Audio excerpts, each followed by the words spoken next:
Mga kanene, tayo kaya magpalaisdaan din eh. Ano? Lagyan kaya natin ng isda yan. At mo yung papakinabangan dyan sa tubig na yan. Ano? Kaya naman eh. Tiga, wala naman. Wala nakalagay na kuno, tubig lang. Lumabo na. Tayo po ay lalabas ngayon. Kukunin natin yung ating natitirang gamit. Yan, so tayo naglalakad.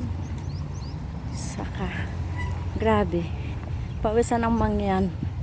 Eh ano, tinan nyo ha, 6:30 ang mahigit na din eh, pero oh, pawisan. Pawisan pa rin ako. Ay, gantong oras na siya.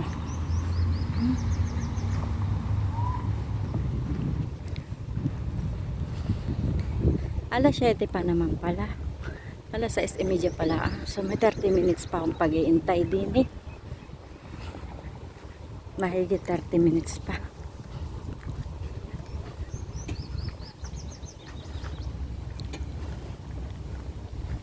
Bilis din ang aking lakad na yun. Ikaw na eh.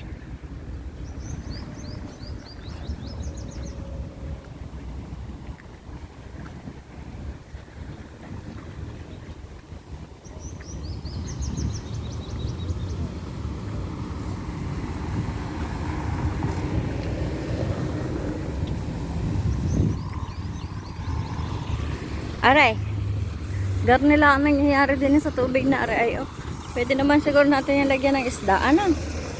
Mga kanene. Gagawin pala isdaan yan. Ano? Lagyan natin ng hito at ng dalag.